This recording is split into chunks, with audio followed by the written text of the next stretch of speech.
Yeah, welcome, Goedemorgen. Hello, hello. Hola, hola, Goedemorgen, good morning. Hello. Bonjour. Hola. Welcome to Amsterdam. I was now having a nice chat with some French colleagues. I was just telling them that I'm sorry that they are out of the Rugby World Championship hosted in their country. But I have to tell that it's been such an inspiration. I know that there are some people from England here that I'm sure you are very happy. Yeah. And they were telling me, why don't we start with a haka? And I said, well, we did that in 2017. Tony, remember, here in Amsterdam Congress. I don't dare to do that today, but I hope that you come very strong, very eager to learn, to share, to meet people, and to get back home with, hopefully, new responses, not only more questions, but also more responses. So artificial intelligence, think of the last 6 months of your life. How many days has the word AI, or artificial intelligence, not been present in your daily life in the form of conversation, reading, viewing, or writing, weekends included? How many of you have been feeling another edition of this fear of missing out in the past months? How many of you feel like Novak Djokovic in this picture trying to grasp the latest ball that has been thrown? How many of you are here because the number of questions artificial intelligence poses is higher than the number of responses you are receiving? The reality is that artificial intelligence, in its broadest definition, has been a regular practice in our industry for the last decade. Actually, it was integrated in our processes, and we have witnessed how many companies, particularly startups, have openly used this term as a company's value multiplier. However, until the unexpected eruption of ChatGPT and the generative AI, we have not been totally aware of the profound implications that artificial intelligence can have in our profession.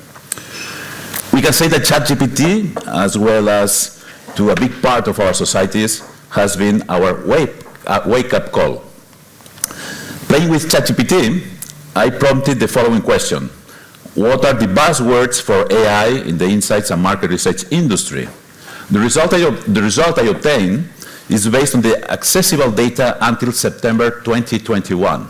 So that's 2 years ago. So before ChatGPT, we already had some answers of what market research and our industry was already working with artificial intelligence in the fields of, and you will see now, well, how fast it goes, you know that perfectly. Please remember, September 2021, the latest date, data, and we already were working, or at least artificial intelligence was present in all these fields. So predictive analytics, natural language processing, machine learning, sentiment analysis, consumer behavior modeling, data visualization, chatbots and virtual assistants, market segmentation, personalization of customers, competitive intelligence, trend analysis, big data analytics, cognitive computing, augmented analytics, ethical AI, and privacy. We have integrated existing AI in our procedures. However, this wake-up call has made us see that we are getting into something different. We see that the current stage and the potential of artificial intelligence are true game changers, not only for our societies, but also for our industry. This change of perspective has given a new perspective to concepts that are very natural to us. Concepts such as data ownership, concepts such as data privacy, garbage in, garbage out, and all aspects related to data quality, accuracy, representativeness, I'm sorry for that word, not so easy for me to pronounce, bias, ethics, or the same concept of algorithm. And it has brought new words that we are all already familiar, even if we might not totally be aware of how far they can go. Words such as generative AI, synthetic data, synthetic panels, prompting strategies. Even it has brought a new specialization, which is the prompt engineer. As a profession that has always worked under the principle of self-regulation, we need to take the reins of this revolution and tame the beast. As well as society, we have a need to properly set the guardrails that guarantee we keep up with the highest standards of professionalism and ethics, while our capacities are enhanced. It will not be easy. We must start, and I believe we must start as a collective.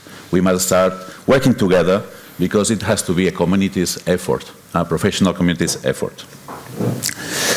Let me provide you with some context to understand the role of ESOMAR that we can play and we are willing to play. Let me give you some context. So we have what I say one of the least known aspects of the ESOMAR activity, which is everything related to what we call government affairs and professional standards. It is composed of three main committees. What we call the Association's Executive Committee is the committee that is responsible to gather what is of the interest of different local associations around the globe and share experiences. Then we have what we call the Professional Standards Committee. It's the guardian of the code of conduct of our profession and the one that is crafting guidelines and it's securing that the discipline of these guidelines is accomplished. And then we have what we call the Legal Affairs Committee, also composed by legal lawyers and data protection officers. So these three committees work together for the good of the profession. This is really the engine that makes everything move. And I would like to just share with you some of the things that they're doing.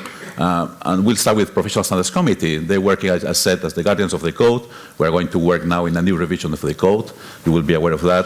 On standardizing international demographics to work on multi-country projects, or online sample 37 questions. And I'm very happy to announce to you today, it will be repeated again, that this Professional Standards Committee is working to provide, as well as we did with the online sample with 37 questions, 22 questions that buyers of artificial intelligence-related products must ask to the supplier. So these are now under consultation, and it will be very soon available for the industry. So that's some of the tools that we're providing. And then the Legal Affairs Committee. I'm very happy that yesterday we had this meeting with this committee here in Amsterdam. They're present in this room. And they are working to scout what are the legal implications for our profession around the globe. Particularly in the European Union, you know that is the most active agent in terms of legislation. But we are scouting what is happening around the globe in order to prevent that any side effect of a legislation can harm our profession.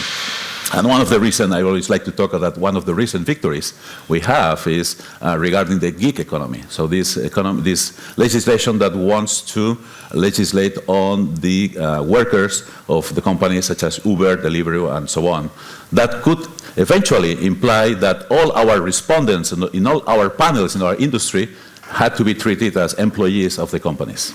So imagine the disaster that it would have been if this legislation just passes and has this impact in our companies. That would be massive, massive destruction. So we're working on that to prevent that it doesn't happen.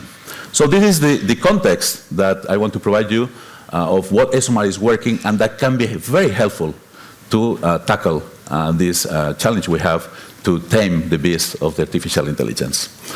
And this focus, or the areas that ESOMAR is working on to tackle AI, is on the inspiration side. We want to inspire, we want to educate, we are here to learn and share knowledge. I think that's the phase or the stage that as a profession we are today, which we need to share, learn and share, because it's, as I said, a challenge for the whole profession, for the whole community. We must work on ethics and AI governance, and of course, put at the disposal of members and industry the resources that the Professional Standards Committee and the Artificial Intelligence Task Force will provide, and we will work to provide. And then, of course, we have different channels of communication, different channels of providing these resources and sharing this knowledge, such as the AI Task Force. Ray is the great, let's say, engine for this, AI Task Force with all the whole group, community circles, newsletters, webinars, podcasts, all sorts of resources that are available for you. In that regard, well, community circles, that is something that is open to everybody in the whole industry, and I see here different faces that have already participated in those, an exchange of global professionals from Asia Pacific to America, Europe, Africa, all regions, covering and discussing what are the best practices, the concerns, how they are tackling the AI challenge. Congress, you know, 2 weeks ago, we were here, 4 weeks ago, we were here in Amsterdam with our Congress.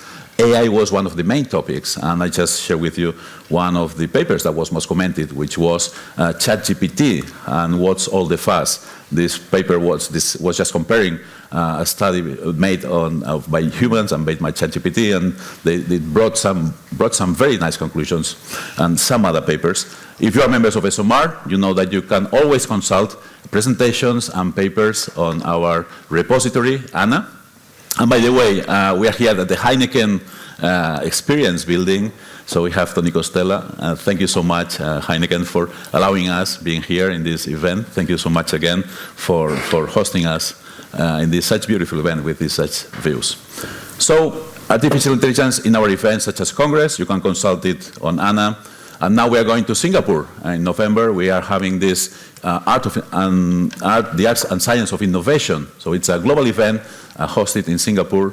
And AI, I just put here the different papers that will be presented around AI. And you can see that the nice reality of this slide is that we have people talking about AI from the US, the UK, Indonesia, Tokyo, Japan, and India, and many other countries in the region. I'm just talking about 4 or 5 papers. So this is a global challenge. This is a global work that all communities around all regions, professionals are working, and we need to be good enough to work and succeed on that. So the objective is of today, as I said, I would love that you could leave this room. I would say you will have more questions than you came, but I hope that you will have more answers as well, because here is about learning and sharing, and getting more answers. So I hope you enjoyed this event, and now let me introduce Ray Pointer, the president of ESOMAR. Ray said the AI initiative as a key priority for this council term, and has also been the member of the program committee of this event. So Ray will be presenting and conducting this event from now on. So thank you so much. Enjoy the conference.